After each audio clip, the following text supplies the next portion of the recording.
Welcome back to this series of interviews from the ICIS communication team. My name is Ixchel Peyrot, and we have been releasing interviews with some of the well-known members of this community. Last July, the ICIS conference took place in Glasgow, and I hope you attended.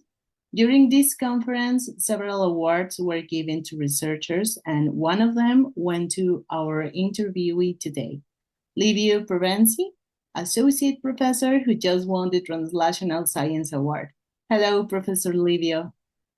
Hi, Ixchel. Thank you very much for the invitation. Thank you so much to you.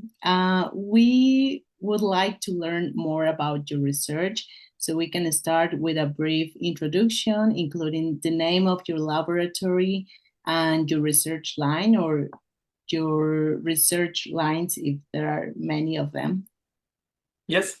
Our lab is named Developmental Psychobiology Lab, so DPB Lab, and it is based in Pavia, which is a, let's say, little but with a very strong history of science and neuroscience city in Italy, close to Milan. It is the place where Golgi used to work, and it's one of the most famous neuroscientist from Italy back in the 19th century. He won the Nobel Prize for the discovery of the neuron together with Ramon y Cajal. So just for you to have some kind of scientific, if not geographical, positioning of the university. And our lab is, let's say, as a peculiar nature because it's both in the academic institution of University of Pavia, but also within the neurological hospital, which is called Mondino Foundation. So we have this very close relationship between the academic world and the hospital world. And so we are in a very good position to do some kind of translational research from, let's say, from the bench to the bed and vice versa. We focus mainly on the first 1,000 days, so from pregnancy, from conception through pregnancy and the first 2 years of life. And we have a special interest for how the early interactions between babies, infants, and their surrounding world in terms of social and physical world can shape developmental trajectory. So the main research line is to understand what we call the parentome. So this kind of parental environment that we study with different kind of lenses, from behavioral perspective to neuroscientific, so with neuroimaging, with biomarkers. And we want to understand how all these very simple and daily interactions between babies and their parents become the fuel and the materials through which babies grow up as they grow up. And this is very interesting because all of us, we have been babies, and we always wonder why I am who I am. And we want to discover how parents have these kind of superpowers to bond with babies and make what we usually call development. So this change through space and time that happens very early in life, and it's so important. And the other big research line is how to translate this knowledge into relevant and significant interventions for parents of infants who have different degrees of disabilities or risk for neurodevelopment. So from preterm birth to acquired or genetic determined conditions. I love the word parentome. It's like, it's really funny. And is there some inspiration from?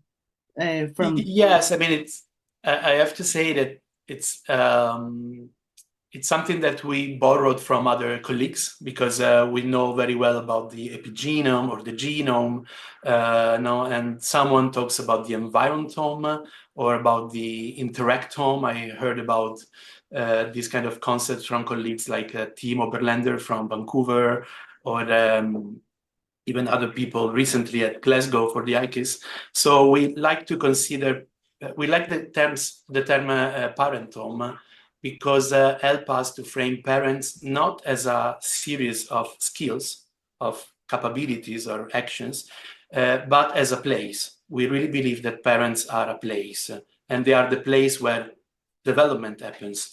So it's a very simple shift in the way we look at parents, but it changes completely the way we work with them. Yeah, totally. Language and words are really important to build the concept of the research. What could you say are the main results of this study? Yeah, so our lab is pretty much young, I would say, because it was established here in Pavia in 2019, 2020. And we all know that it was not exactly the best moment to establish a lab because pandemic started exactly those months.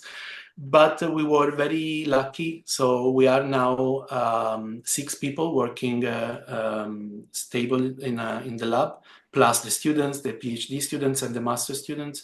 So we have a lot of, let's say, human members of the lab that help us doing very different kind of projects. And the most recent findings that we have achieved, I just would like to focus on a couple of them.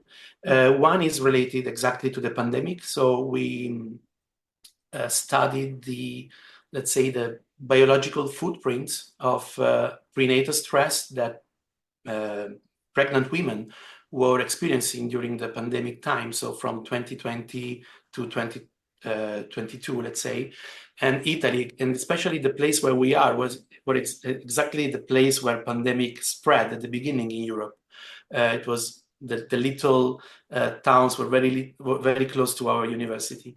So we started this project by saying, okay, it's something very local, it seems to be something that, and then very rapidly became something bigger than we expected. But the project was really successful because helped us to take advantage of this unprecedented situation, to study in a longitudinal and prospective way how alterations to the parentome, so alterations to the mental health, quality of life of parents very early during pregnancy may change the trajectories of development of babies by altering specific mechanisms at the level of the DNA. Especially we focus on epigenetic markers, so how these environmental stressor related to the pandemic may change the way the DNA of these babies, of these infants exactly work, not just the structure, but the functioning. And we discovered that these biomarkers, in turn, they were associated with different kind of outcomes in terms of sleep quality, emotional regulation, social cognitive development, very little things like, for example, the development of pointing, which is a critical marker of social cognitive development at the end of the first year.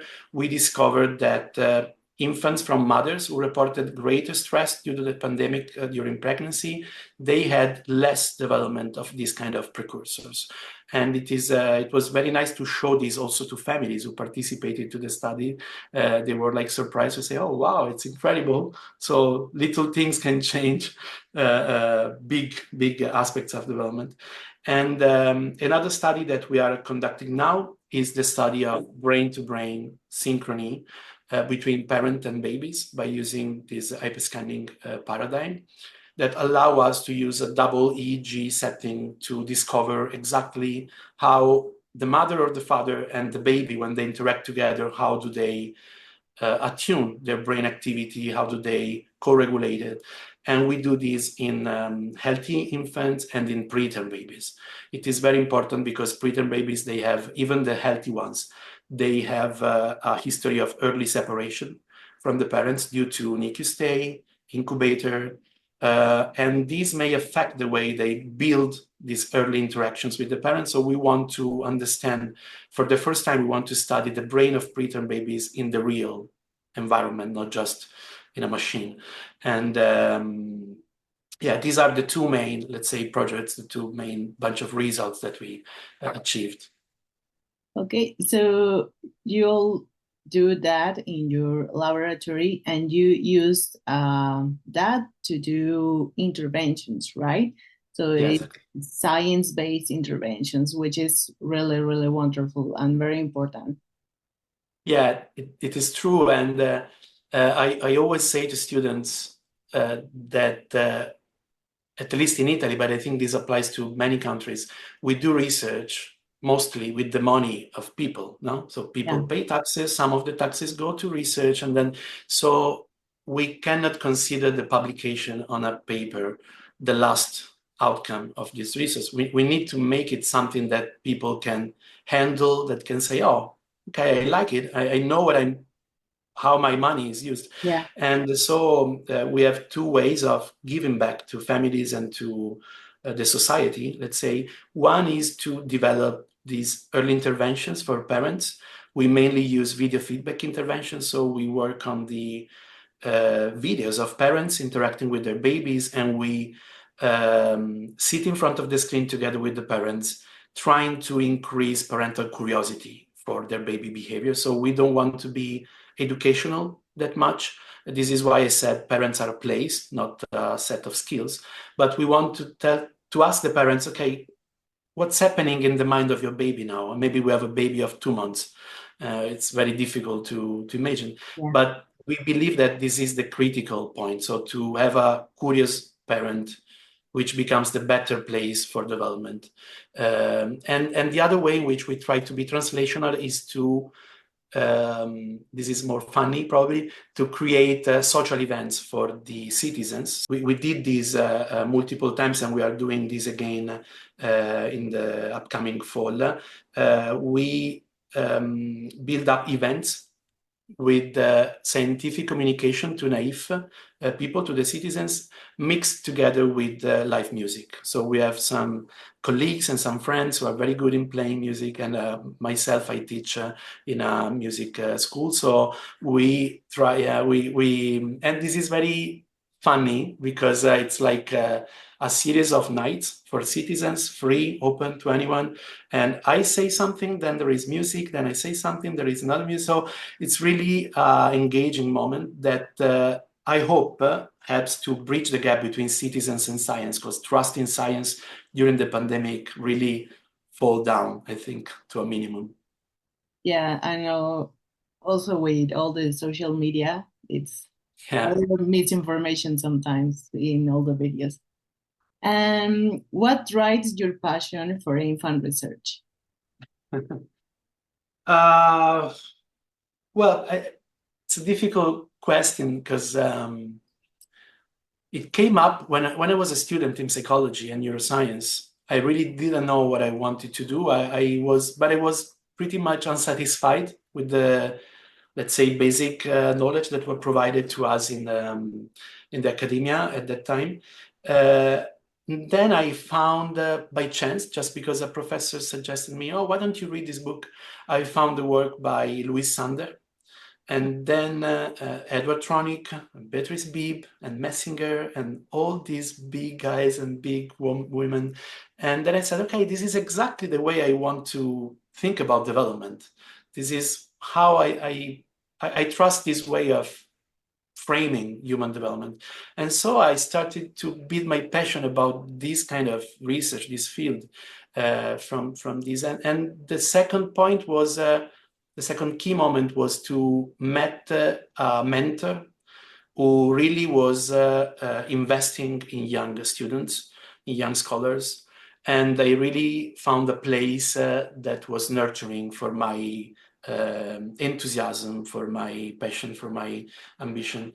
And it was a place, and the mentor was Rosario Montirosso, with whom I stayed 12 years before coming to Pavia and establish my lab. And I have to say, I learned like 90% of what I know now. It's really thanks to him and to the other people I met, of course. And then my passion changed through time. So, for example, a few years ago, my passion was 90% on analyzing data, visualizing data, and now it's more on the side of helping new students, new young students, to develop their own passion, to trust in themselves, to grow up, not to give up. It's not easy at the beginning with this in this field. It's a little bit like parentum in academia. Yes. And well, you actually talk about some of the advices, but do you have any other advices for students interested in this field? Well, it's not easy because to give advice. Usually, now you give advice mostly based on your experience, and so it's biased in a way. But I would say that there are three qualities that are very important in this work. And the first one is to be humble, to be to recognize our limits, to recognize what we're not able to do. This is very important as the first step because it is the point from which you can wonder, okay, how do I learn how to do different things? And who are the people I want to work with? Because they know something that I don't know, and we can do something bigger together. So being humble, I think, is the most important thing. And the second point is to be ambitious, which sometimes is considered as the opposite of being humble, but I think it's the consequence. Because if you are humble and you understand your limits, then you can build your goals in a very robust way. So you can build realistic goals for your life, for your career. And the capacity to find gaps in what has already out, let's say, no? And this requires courage, requires to be brave, because sometimes young students, they have some ideas, they have some, I want to analyze data this way, I want to start something, but not always they say this out loud. So they lose opportunity. So I always say to my students, maybe 9 times out of 10, it's a no, but keep asking if you want to do something because you never know. So this is, for example, how we started a new line of research very recently on the interaction between parenting and pollution, which is something crazy, but how parenting behaviors and pollution can both interact to change epigenetic regulation in the baby. And it all started thanks to a student that was very passionate about the climate crisis challenges. And so we said, okay, why not? Let's take these students seriously and build something. So I think these are the three main qualities. So to be humble, to be ambitious, and to be brave. Then things happen in life. So, but if you have this attitude, it's easier to catch the opportunities that may happen around you. Thank you so much for the advices. What do you enjoy doing when you are not doing science? I know it's a little difficult because as a scientist, you're always thinking in science or making analogies to do research. Yep. Well, just to be precise, I don't teach music. I would not Oh, be able, but I teach in a music school in which they have a music therapy course. ah, So so, but I play piano myself. I started doing this when I was like 6 or 7 years, and still I have the same piano at my house now. So I'm very, very, let's say, in love with this piano, and I play it whenever I can. So whenever I travel, even for conferences, and there is a piano in a airport or somewhere, I play it always. So I really like to do that. And then in free time, of course, I love to travel. And this is something that this job also allow us to do pretty yeah. much. And so I love to travel with my wife. I love to stay with my dog. And I love to taste new foods, which always come together with traveling. So Yeah. yeah, this is another reason why I think I really chose the perfect job. Well, is there anything else that you would like to share with us? Well, let me say thanks again for the award, first of all, because it was pretty much unexpected, honestly. And so thanks to ICIS, and thanks for this interview that I hope will contribute to this, let's say, this goal of ICIS to have a network connection with people, with media coverage. So yeah, thank you very much. Well, it has been a pleasure having you here, and I really appreciate your time taking for this interview and for explaining all the wonderful research conducted in your laboratory. And I hope to meet you again soon. Thank you very much, Ixchel. Thank you so much.